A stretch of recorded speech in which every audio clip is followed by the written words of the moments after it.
प्रिय विद्यार्थियों, आप सबका इस व्याख्यान में हार्दिक स्वागत है। जैसा कि आप जानते हैं, पिछले व्याख्यान में हमने देवनागरी लिपि की विशेषताओं के बारे में चर्चा की थी। आज हम देवनागरी लिपि की कुछ न्यूनताओं पर चर्चा करना चाहेंगे। ये न्यूनताएं वास्तव में हिंदी भाषा के विशेष संदर्भ में हैं।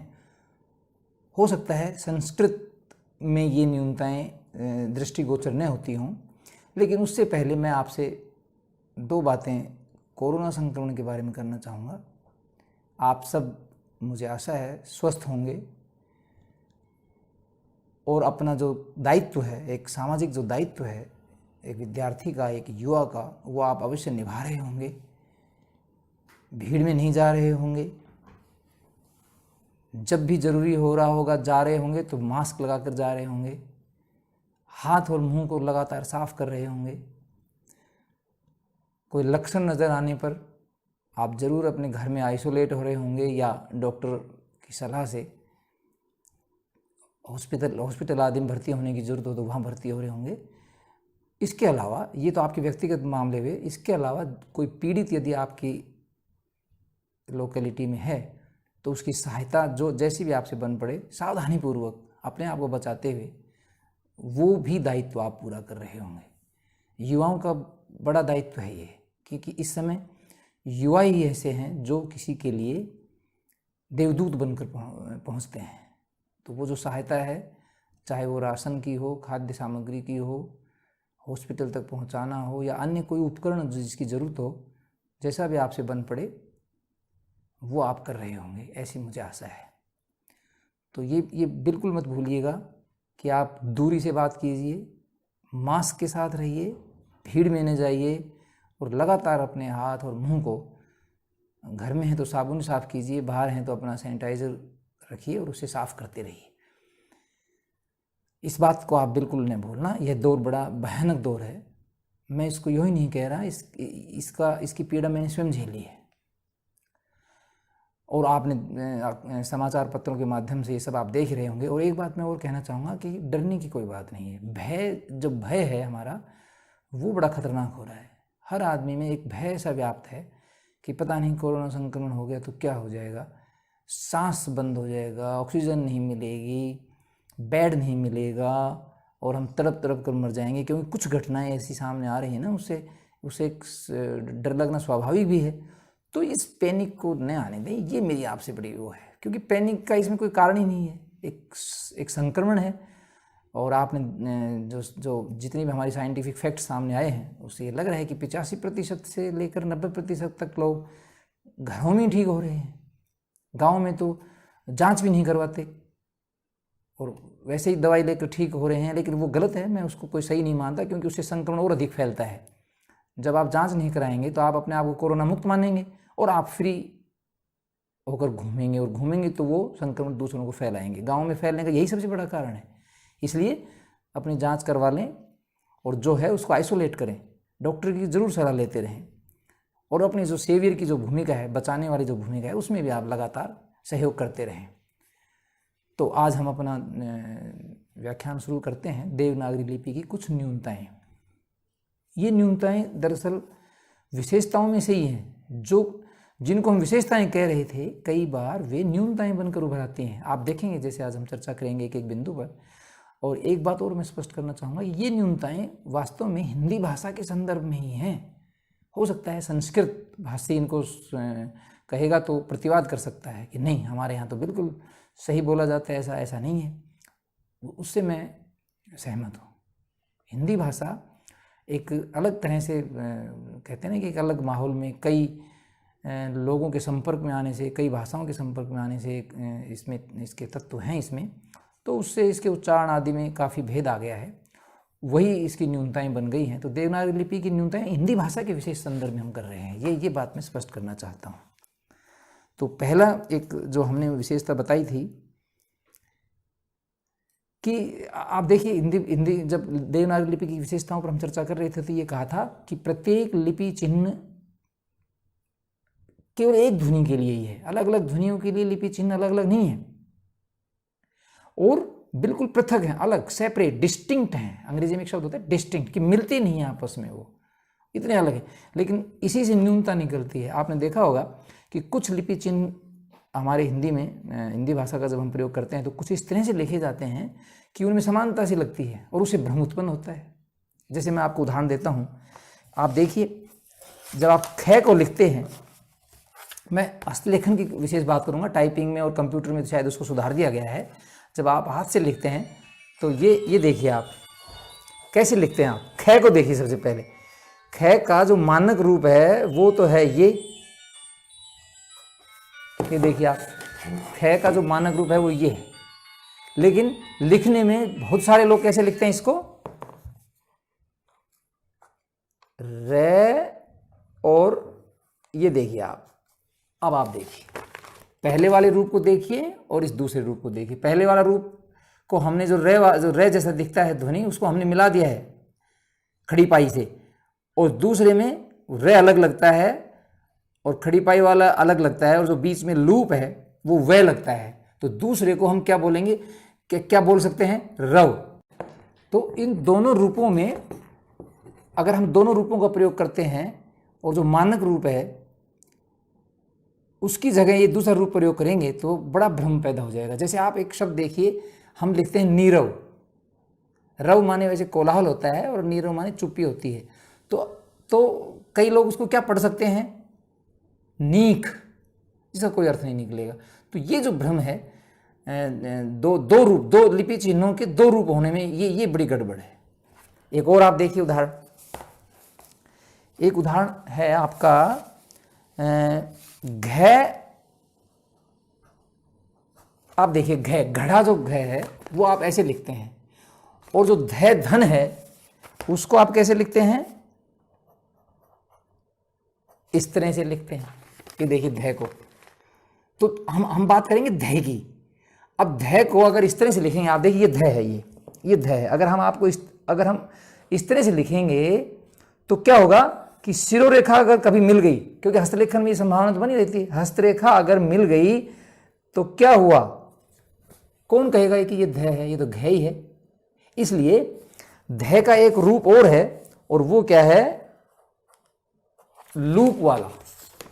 तो मानक रूप क्या है, लूप। ये देखिए आप, ये जो है इसमें लगाया है हमने, लूप लगाया है इसमें। दूसरे में देखिए आप, ये लूप। तो लूप से घ और ध में बिल्कुल स्पष्टता हो जाएगी।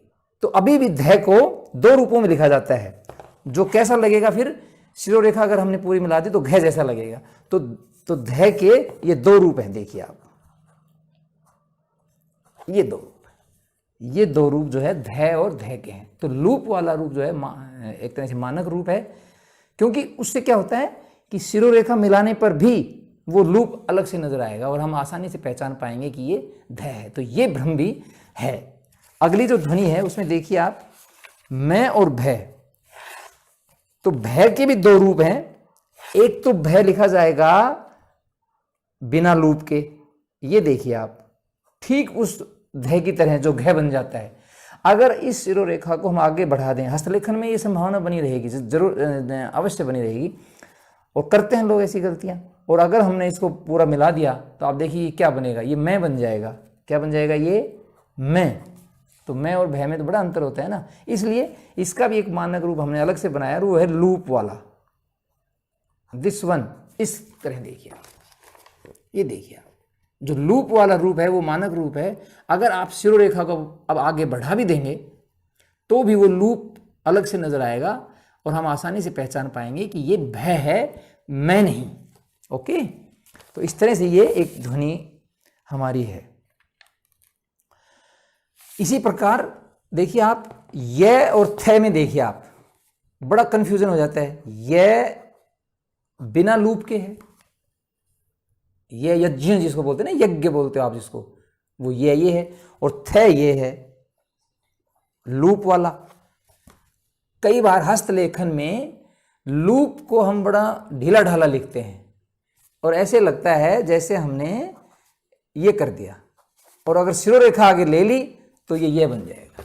तो थ और ये में भी थोड़ा सा कंफ्यूजन बना रहता है। इसलिए ये जो ऐसे लिपि चिन्ह हैं जिनमें भ्रम बना है, उसको हमने मानक रूप दे तो दिया है, लेकिन हस्तलेखन में अभी भी परंपरा बनी हुई है। बहुत सारे लोग, कम नहीं, बहुत सारे लोग इनका प्रयोग दो दो रूपों में करते आ रहे हैं।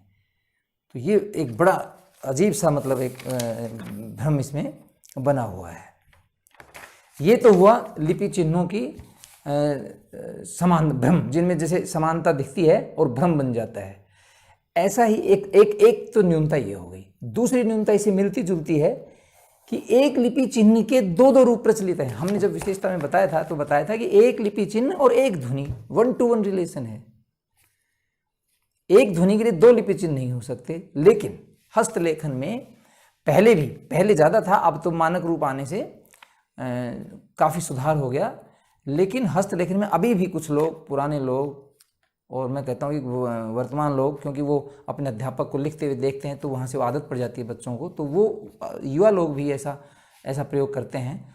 तो एक ध्वनि के लिए दो दो लिपि चिन्ह प्रयोग किए जाते रहे हैं।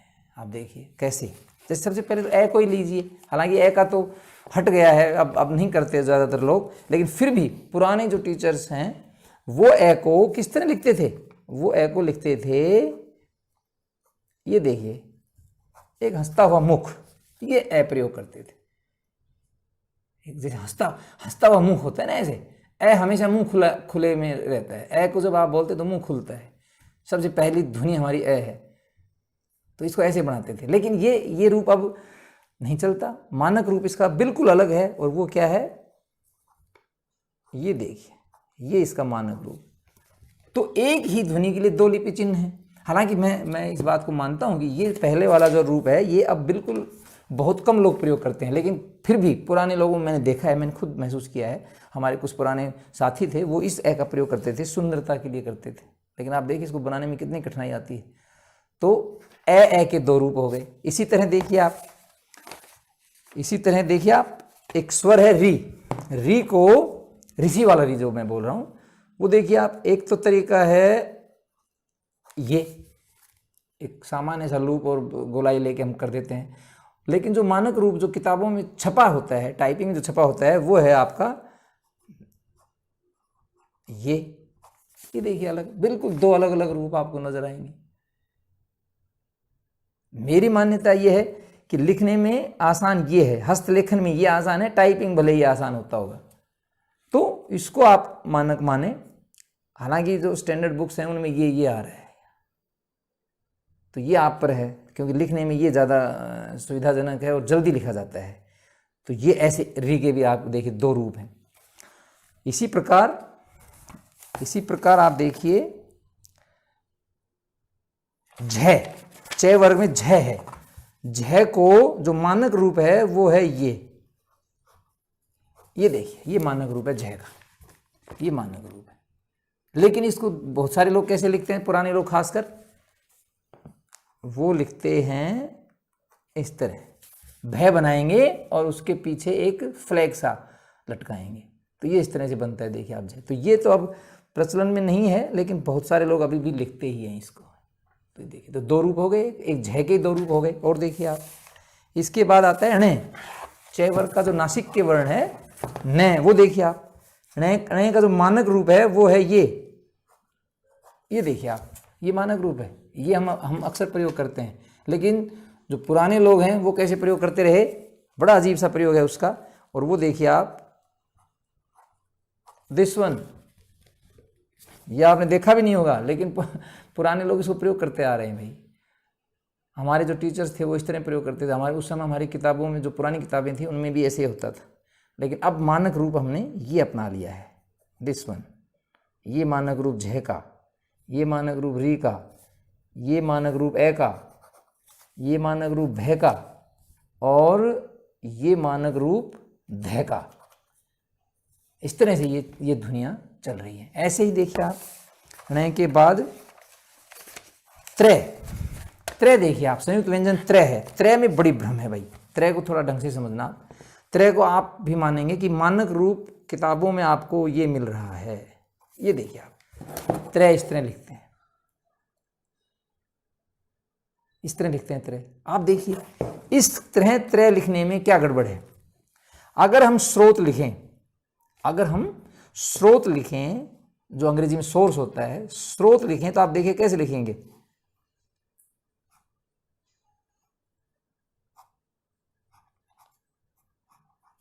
ये देखिए, ये मैंने स्रोत लिखा है, ये मैंने स्रोत लिखा है, किताबों में आपको देखना। ठीक है, इस स्रोत को कौन स्रोत पढ़ेगा? सबको ये लगेगा, और अक्सर लगता है, आज के विद्यार्थियों को भी लगता है, नए जो विद्यार्थी उनको भी लगता है। हम जब पढ़ते थे, छोटे थे, तब हमें भी बड़ा अजीब सा लगता था। हम इसको क्या पढ़ते थे और आप भी क्या पढ़ते, इसको स्रोत।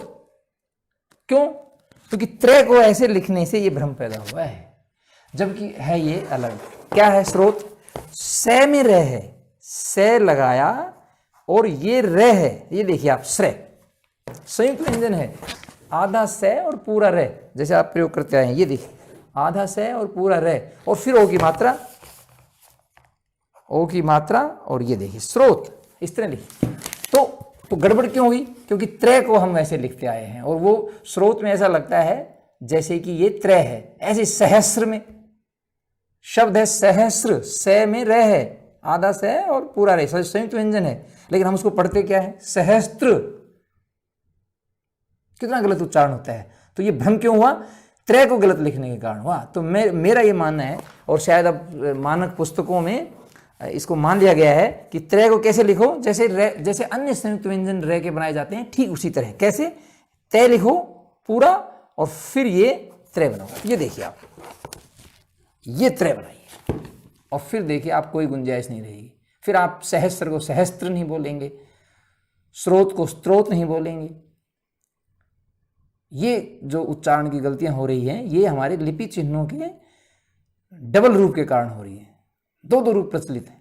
तो मानक रूप मैं इसको मानता हूँ, और शायद अब जो हमारा मानकीकरण का जो वो है, शब्दावली आयोग वगैरह, उन सब ने शायद इसको मान लिया है। एनसीईआरटी की पुस्तकों आदि में सब यही तरह प्रयोग किया जा रहा है। इससे ही कन्फ्यूजन होता था, हो रहा है अभी भी। बहुत सारे टीचर्स भी आपको सहस्त्र बोलेंगे, बहुत सारे हिंदी के विद्वान इसको सहस्त्र बोल जाते हैं, स्त्रोत बोल जाते हैं। तो आप ध्यान दीजिए इसकी तरफ। तो त्रय को आप ऐसे लिखिए। तो इस तरह से ये जो है दूसरी जो न्यूनता थी, वो थी डबल रूप की, कि एक ही लिपि चिन्ह है। हमने विशेषता में बताया था कि एक लिपि चिन्ह और एक ही ध्वनि, 1 to 1। लेकिन यहां हमने क्या देखा? एक ध्वनि लिपि चिन्ह 2। तो उसके लिए हमने बताया कि मानक रूप का प्रयोग किया जाना चाहिए, दूसरे रूप का प्रयोग नहीं। तीसरी देखिए कि देवनागरी लिपि में हमने पढ़ा था कि देवनागरी लिपि में प्रत्येक ध्वनि का उच्चारण निश्चित है और भिन्न है। किसी भी ध्वनि का उच्चारण दूसरी ध्वनि से नहीं मिलता, और इसीलिए वो लिपि चिन्ह भी अलग अलग हैं। लेकिन आपने एक बात नोट की होगी, और बहुत सारे लोग, देखिए आप, हमारा पूरा हिंदी समाज, और अब तो संस्कृत के बहुत सारे लोग जो आधुनिक जो लोग हैं सारे इस समय, वो भी एक ऐसा हमारा चिन्ह है, एक ऐसा लिपि चिन्ह है, संयुक्त व्यंजन है, ज्ञ, जिसको आप ज्ञ बोलते हो, ज्ञानी बोलते हो, आप ज्ञान बोलते हो, आप है ना, ज्ञात बोलते हो आप, जिसको ज्ञाता बोलते हो। वो क्या गलत नहीं है उच्चारण? हमने कहा कि लिपि चिन्ह का उच्चारण एक ही है, निश्चित है वो, और उससे अलग नहीं हो सकता। आप ज्ञ की उत्पत्ति देखिए, आप ज्ञ की उत्पत्ति देखिए, ज्ञ की संरचना, वर्ण विन्यास देखिए आप। ज्ञ को आपका जब विन्यास देखोगे तो क्या आता है उसमें? जय आता है प्लस ये आता है, ये संयुक्त व्यंजन। संयुक्त व्यंजन किसका है? जय का और ये का, जय आधा है। तो क्या बोला जाना चाहिए? ये जब हमने कहा कि लिपि चिन्ह का एक ही उच्चारण होगा, अलग नहीं होगा, तो जय का उच्चारण अलग कैसे होगा? जय तो जय रहेगा ना। तो फिर और ये का ये, तो क्या बोलेंगे इसको? जय।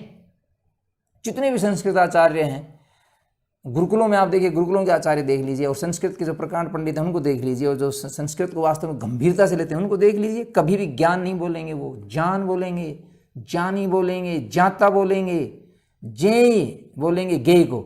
हम क्या कर रहे हैं? गै ध्वनि ले आए। ज्ञान को हम क्या बोल रहे हैं? ज्ञान को हम क्या बोल रहे हैं?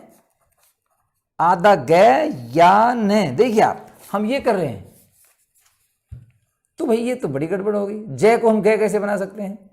तो ये एक देवनागरी लिपि में, ये हिंदी भाषा के संदर्भ में विशेष है। संस्कृत वाले में मानता हूं ज्यादातर लोग जय ही बोलते हैं, वो जय, जान, ये की ध्वनि आनी चाहिए जय के साथ।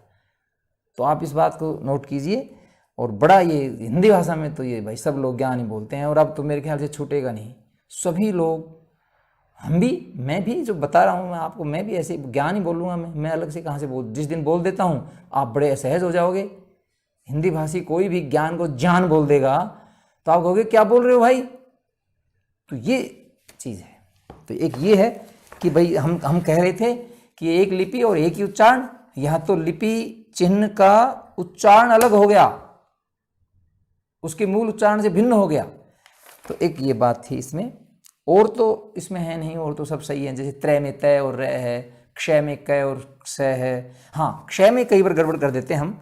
क्षय का जो संयुक्त व्यंजन है वो क्या है, आधा क है और उसमें षटकोण वाला स है। ये देखिए आप, मूर्धन्य स है, तो इसके उच्चारण क्या हो जाएंगे, क्षय क्षय। जबकि हम क्या बोल रहे हैं, इसको क्षय बोल रहे हैं। भाई क्षय में और क्षय में बड़ा अंतर है। क्षत्रिय कोई नहीं बोलेगा, क्षत्रिय बोलेंगे। भाई वाह क्षत्रिय, अरे भाई क्षय तो फिर ध्वनि ये हो गई ना, ये है क्षय, छाता छत्र ये है। तो छत्र अलग चीज होती है और क्षत्रिय अलग चीज होता है। क्षात्र धर्म, क्षत्रिय का धर्म, और मैं कहूं छात्र धर्म, छात्र जो पढ़ने वाला है उसका धर्म, दोनों अलग अलग हो गए बिल्कुल।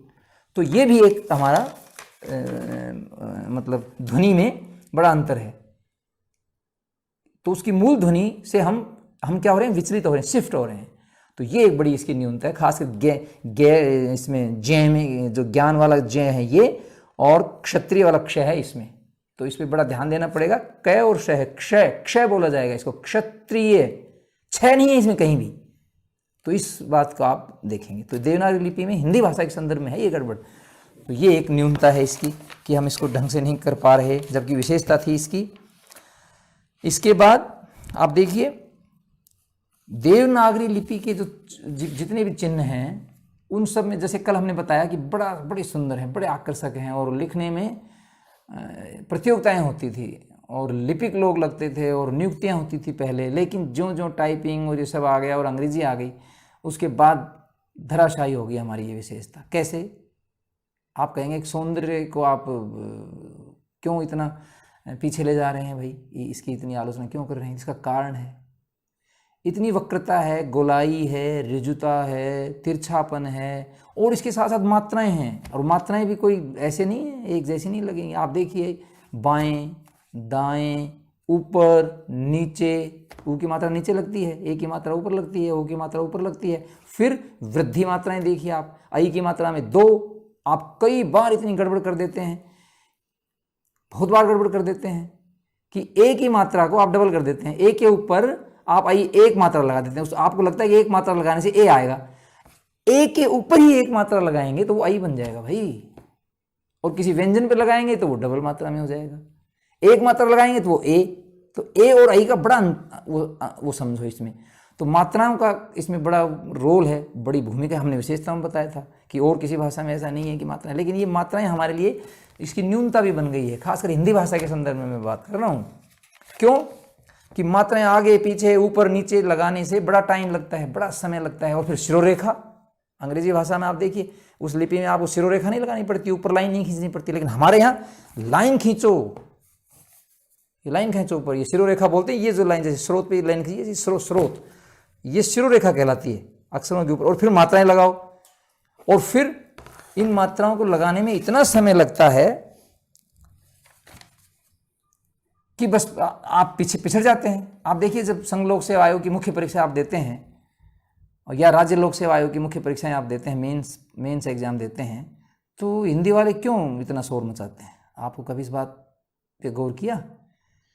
शब्दों की सीमा वही, अंग्रेजी वाले के लिए भी और हिंदी वाले के लिए भी, लेकिन 50 शब्दों में कोई लिखना है आंसर, या 200 शब्दों में कोई आंसर लिखना है, या 400 शब्दों में कोई आंसर लिखना है, तो 400 शब्द हिंदी में लिखने में जितना समय लगेगा उससे कहीं कम समय अंग्रेजी में लगेगा। अंग्रेजी में एक फ्लो है, एक फ्लोइंग है, उसमें कर्सिव राइटिंग का है उसमें, और बड़ा फास्ट चलती है वो। और हमारी हिंदी में क्योंकि हमें मात्राएं लगानी है, और गलत लिखेंगे तो हमारे अर्थ का अनर्थ हो जाता है। तो हमें मात्राओं का ध्यान रखना है, हमें शिरोरेखा का ध्यान रखना है, हमें सफाई का ध्यान रखना है, सुंदरता का ध्यान रखना है। तो ये हमारी सुंदरता, ये हमारा सौंदर्य बोध हमारे लिए परेशानी का कारण बन जाता है। सारे हिंदी भाषी लोग पिछड़ जाते हैं बेचारे। कितनी जल्दी लिखेंगे वो, जल्दी लिखेंगे तो आपके लेखन खराब हो जाएगा, सुंदर ही दिखेगा ही नहीं, समझ में नहीं आएगा वो। तो ये एक बड़ी बड़ी कमी, मतलब अब हिंदी भाषा के संदर्भ में कमी आ गई। तो यूपीएससी में इसमें विरोध का कारण ये होना चाहिए कि भाई या तो हिंदी के शब्द कम करो, या फिर ये तो कोई बात नहीं हुई भाई, क्योंकि अंग्रेजी क्योंकि अंग्रेजी तो जल्दी लिखी जाती है, कर्सिव राइटिंग है वहाँ पर, यहाँ ये जल्दी नहीं लिखी जाती। तो इसके लिए कुछ ना कुछ करना चाहिए लोक सेवा आयोगों को। तो ये एक बात थी। और इसमें देखिए, हाँ एक और देखिए, अंग्रेजी की जो लिपि है उसमें कितने वर्ण हैं? 26 हैं। आप देखेंगे अल्फ़ाबेट में कितने हैं? 26 हैं। और हमारे यहाँ 11 तो स्वर हैं, 33 व्यंजन हैं, अनुस्वार है, अनुनासिक है, विसर्ग है, और दूसरी भाषाओं से ली हुई ध्वनियाँ हैं, जैसे अड़े है, अढ़े है, फ है, जय है, आ है। तो इस तरह कितने हो गए? 50 से भी ज़्यादा हो गए आपके, 50 से ज़्यादा ध्वनियाँ हमारे यहाँ हैं। तो ये भी एक थोड़ा सा, हालांकि भाई भाषा की समृद्धि है ये तो, लेकिन कहते हैं ना कि भाई कम होना चाहिए, जितने कम होंगे उतना ही बढ़िया रहेगा। यहाँ लेकिन उल्टा है, आपको 50 से अधिक ध्वनियाँ हमारी हिंदी भाषा में आ गई। संस्कृत में हो सकता है और भी रही हों, क्योंकि री का भी वो था, दीर्घ रूप था, री का भी दीर्घ रूप था, और भी कुछ ध्वनियाँ रही होंगी। तो कहने को कि संस्कृत और हिंदी में जो ध्वनियों की संख्या है वो 50 से, लिपि चिन्हों की संख्या जो है वो 50 से भी अधिक हो रही है। तो ये भी एक इसका एक न्यूनता मानी जा सकती है। और देखिए आ गया, इसके बाद देखिए यह और वह ध्वनियाँ, ये बड़ा कन्फ्यूजन पैदा करती है। सबसे बड़ा जो मैं इसमें न्यूनता मानता हूँ देवनागरी लिपि में, वो यह और वह में है। यह और वह कभी तो व्यंजन के रूप में प्रयोग हो रहे हैं और कभी स्वर के रूप में प्रयोग हो रहे हैं। जैसे मैं आपको उदाहरण देता हूँ, कब? जैसे आप दिल्ली गए, जब आप दिल्ली गए में क्या लिखेंगे आप? ध्वनि तो यह है, यह के ऊपर ये की मात्रा है, लेकिन आप लिखते क्या हैं? ए, स्वर लिखते हैं। आए, मेहमान हमारे यहाँ आए, ध्वनि क्या है? यह के ऊपर ए की मात्रा, लेकिन लिखा कैसे जाता है? वो ए के रूप में। ऐसे आई, गई। तो ये जो जितने भी क्रिया रूप मैंने जो अध्ययन किया है उसके हिसाब से बता रहा हूं आपको, जितने भी क्रिया रूप हैं और उनमें यह ध्वनि का प्रयोग होता है, खासकर ए की मात्रा के साथ, तो वहां आपको स्वर का प्रयोग करना पड़ता है। ए लिखना पड़ेगा आपको, ई लिखना पड़ेगा आपको, छोटी या बड़ी ई, जैसा भी स्थिति हो। तो ये तो बड़ी अटपटी बात हो गई। ध्वनि यह है और लिखा जा रहा है स्वर। ऐसे ही अच्छा, फिर जो संज्ञा शब्द है वो देखिए आप गाना गाएं, जब आप गाना गाएं लिखोगे तो ए लिखना पड़ेगा और फिर उसके ऊपर अनुस्वार या अनुनासिक। लेकिन आप गायों को ये जो है ना, आपकी गायें घर में आ चुकी हैं, ये देखिए आप, यहाँ आप ए नहीं प्रयोग करेंगे, यहाँ फिर क्या लिखेंगे आप? ये लिखेंगे, ए की मात्रा लगाएंगे और उस पर अनुस्वार लगाएंगे आप। यहाँ गाय का बहुवचन रूप है, तो जब संज्ञा शब्द आएंगे और उनका बहुवचन रूप होगा तो यह का यही रहेगा, वो ध्वनि वही रहेगी प्रयोग लिखने में भी। लेकिन जब क्रिया रूप होंगे तब हम उसमें स्वर का प्रयोग करते हैं। तो ये जो एक कंफ्यूजन है बड़ा अजीब सा है। ऐसे वह में आप देखिए, वह में देखिए आप, इसमें ओ का प्रयोग होता है। जैसे क्रिया रूप लेंगे आप, आओ, जाओ, जब तो आप लिखेंगे ओ स्वर, लेकिन जब संज्ञा रूप है और उसका बहुवचन करेंगे तब आप क्या लिखेंगे? गांव है, जैसे गांव में कोरोना संक्रमण बहुत फैल रहा है, तो गांव में आप वह का ही प्रयोग करेंगे, नहीं कि ओ का। लेकिन जब वह के बाद ओ की ध्वनि आएगी, वो की ध्वनि आएगी, तो फिर ओ ही लिखा जाएगा। जैसे मैं आपको एक उदाहरण देता हूं, जैसे हवाओं, तो फिर वहां ओ होगा। दवाओं, तो वह पहले आ रहा, उसके बाद अगर फिर वो की ध्वनि आती है तो फिर ओ का प्रयोग होगा। ये देखिए बड़ा अजीब सा है ये, है ना। तो थर्ड या फोर्थ रूप में जो भी प्रयोग होता है वो ओ यानी कि स्वर, भले ही संज्ञा हो, हवाओं, फिजाओं, है ना, दवाओं, इनमें सब में देखिए आप। लेकिन क्रिया रूपों में क्या होगा? ओ का रूप होगा। तो अब आप देखिए, जैसे ये है हमारे पास कुछ शब्द हैं, थोड़ा और समझो इसको। गांव का जैसे हमारा हो गया गांव, जैसे दावा शब्द है दावा, तो दावा का दाव ओ नहीं आएगा इसमें, वह और उसके ऊपर ओ की मात्रा आ जाएगी। लेकिन जैसे मैंने बताया ना कि हवा और हवाओं, अब वह पहले आ गया तो फिर ओ की मात्रा आएगी, दवा फिर ओ की मात्रा आएगी दवाओं, तो ऐसे है। लेकिन कुछ वैसे शब्द भी हैं जैसे फिजा फिजाओं, तो ऐसे ये शब्द जो वे ये और वह का है, स्वर में भी प्रयोग होता है और व्यंजन के रूप में प्रयोग होता है। व्यंजन रूप में कब प्रयोग होता है? जब ये संज्ञा रूप होते हैं। संज्ञा रूप मूल होते, जैसे रुपया शब्द है, रुपया ये के रूप में समझो रुपया, और जब इसका बहुवचन बनाओगे आप तो रुपये, तो ए नहीं लिखा जाएगा उसमें ये और फिर ए की मात्रा लिखा जाएगा, क्योंकि वो संज्ञा रूप में आ गया। तो ऐसे आप इसका अंतर कर सकते हो, क्रिया रूप में स्वर और संज्ञा रूप में वो व्यंजन के रूप में। तो अब देखिए, इसकी यह और वह की इस प्रकृति को देखकर, इस अजीब प्रकृति को देखकर ही हमारे भाषाविदों ने इनको अर्ध स्वर कहा, कि ये स्वर के रूप में प्रयोग होते हैं और व्यंजन के रूप में प्रयोग होते हैं। तो ये देखिए आप था, क्रिया रूप तो है जैसे सुनाओ दिखाओ, सब में ओ का प्रयोग होगा, क्रिया रूपों में सब में। तो क्रिया रूप और संज्ञा रूप दो ये आपको ध्यान रखने पड़ेंगे, उसी हिसाब से आपका स्वर और व्यंजन के रूप में प्रयोग होगा। अगली जो विशेषता है वो है रे वाला। रे के संयुक्त व्यंजन बनाने में बड़ा समस्या है भाई, उसके लिए बड़ा कन्फ्यूजन है। आप देखिए, जब आधा रे के साथ कोई व्यंजन मिलेगा तो वो आधा रे कहाँ मिलेगा? आधा रे के साथ हम हलंत अगर लगाएंगे, जैसे देखिए आप, अगर हम हलंत लगाएंगे लिखने में, ये रे है, और अगर इसके हमने हलंत लगाया और लेखन में तो जल्दी होती है ना, तो अलग नहीं करेंगे हम इसको, तो हम क्या करेंगे, इसी से मिला देंगे। ये देखिए आप, तो कौन पढ़ते समय कैसे पता चलेगा कि हलंत था? तो पूरा का पूरा रे लगता है। इसलिए इससे बचने के लिए हमने एक तरीका अपनाया कि रे हलंत और ये, और जैसे का मैं लिख दूं आपको, तो इसके लिए हमने, अब क्योंकि अगर ऐसे लिखेंगे, बहुत सारे व्यंजन हम हलंत से लिखते हैं सब में, लेकिन रे में साथ दिक्कत ये होगी ना कि रे में ये मिल जाएगा और पूरा रे लगेगा वो। तो फिर इसके लिए हमने क्या तरीका अपनाया कि का तो ऐसे कैसे रहने दो और ये के साथ इसको ऊपर लगाओ, ये फ्लैग की तरह। ये देखिए आप, फ्लैग की तरह आधा रे लगेगा ये, और इसको पढ़ा जाएगा कार्य। ऐसे ही आपका शब्द है धर्म। ये देखिए आप, धर्म, अगर आप रे के साथ हलंत लगाएंगे और हलंत नहीं दिखा तो क्या बोला जाएगा? धर्म। तो धर्म हो जाएगा वो, ये हो जाएगा। तो इसलिए संयुक्त व्यंजन के रूप में आधा रे जब प्रयोग हो रहा है तो इस तरह प्रयोग करेंगे, और जब पूरा रे के साथ कोई आधा व्यंजन है तब क्या करेंगे? तब हम, उसका तरीका है उसके एक तिर्यक रेखा, जैसे आपने देखा क्रय में, जैसे देखिए आप क्रय है, ये देखिए आप, यहाँ आधा क है, आपको लग रहा है पूरा क, जबकि आधा क है और रे पूरा है। ये देखिए क्रय है।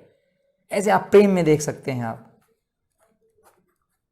ये देखिए आप, तो पे आधा है और रे पूरा है। तो इस तरह ये संयुक्त व्यंजन रे में थोड़ी सी दिक्कत आती है, और इसीलिए ट्रक में आप देखिए क्या था, मैंने कल भी बताया था आपको, ट्रक में ये हलंत है और ये रे है, और ये बड़ी गड़बड़ करता है। इससे बचने के लिए मैं तो कई बार सुझाव देता हूं कि टे में भी आप ऐसे लिखो, रहे तिरछा, जो जैसे औरों में लिखते हैं ऐसे लिखो, तो उससे मात्रा लगाने में, अब जैसे ट्रक में अगर हम नीचे ऊ की मात्रा लगाएं, जैसे ट्रुप लिखते हैं हम, तो पहले तो वो हलंत लगाओ, फिर रे लगाओ, फिर ऊ की मात्रा लगाओ, तो लेखन में क्या होता है कि नीचे वाली लाइन में वो मिल जाते हैं, ओवरलैप हो जाते हैं, तो बड़ी गड़बड़ होती है। तो इससे अच्छा है ना कि टे में भी रे को ऐसे लो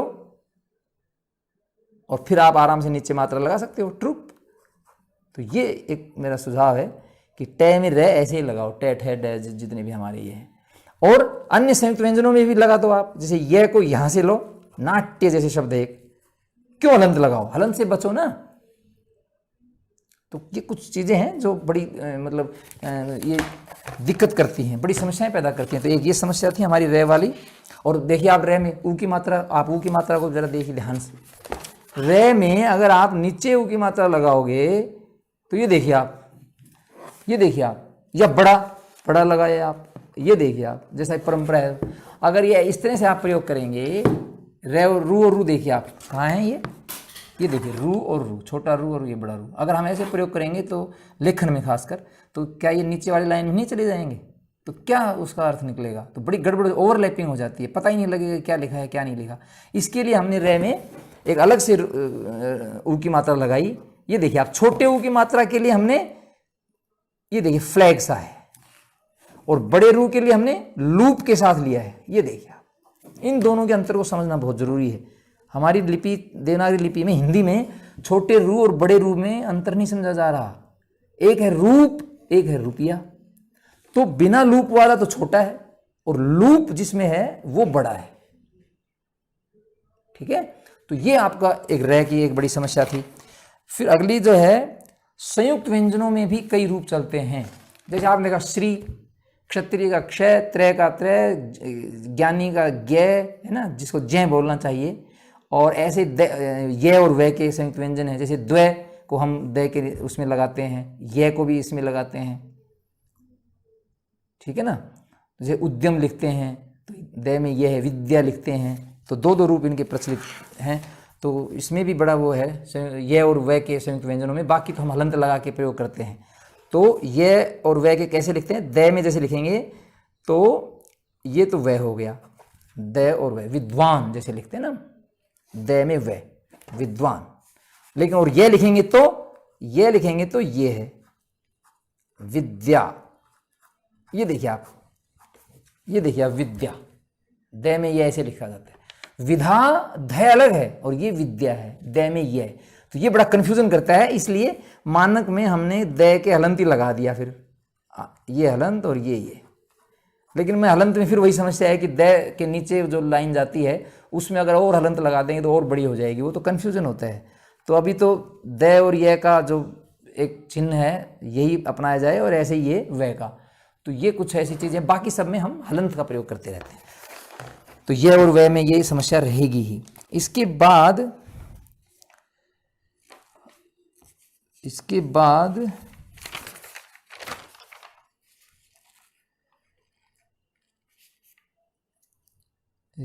हमारी जो समस्याएं हैं, तो ये कुछ हमारी ऐसी समस्याएं थी। ये कुछ हमारी देवनागरी लिपि की समस्याएं थी जिनको जानना बहुत ज़रूरी था। खासकर ये हिंदी भाषा में हैं ये, और उच्चारण से जुड़ी हुई हैं ज़्यादातर। कुछ लिखने में भी हैं और कुछ उच्चारण में भी। तो इनका अगर हम विशेष ध्यान रखेंगे तो हम गलतियां कम करेंगे। तो ऐसा नहीं है कि मैं ये नहीं मान रहा कि देवनागरी लिपि की वैज्ञानिकता और विशेषताओं में कोई कमी आ गई है। संस्कृत भाषी आज भी उसी जैसे एक शब्द और है ये के साथ में बोलता हूँ। जैसे कई बार हम बोलते हैं भय, हम क्या बोलते हैं? भय बोलते हैं, भय। जैसे भय के ऊपर आई की मात्रा लगा दी हो, जबकि उसका उच्चारण क्या है? भय। जैसे एक संस्कृत में जब वो संस्कृत वाले लोग उच्चारण करते हैं अस्तो मा सद गमये, वो गमये बोलते हैं। हम क्या बोलेंगे? अस्तो मा सद गमय, मैं के ऊपर आई की मात्रा, जबकि ऐसा नहीं है। तो ये भी एक ये की एक गड़बड़ है हमारे साथ। ये के उच्चारण में बड़ा भ्रम ये के उच्चारण में बड़ा भ्रम चलता है। तो उसको पूरा का पूरा जो है बोलना चाहिए गमय, भय, इस तरह से। तो ये कुछ देवनागरी लिपि की समस्याएं थी। आज का व्याख्यान बस यहीं। धन्यवाद।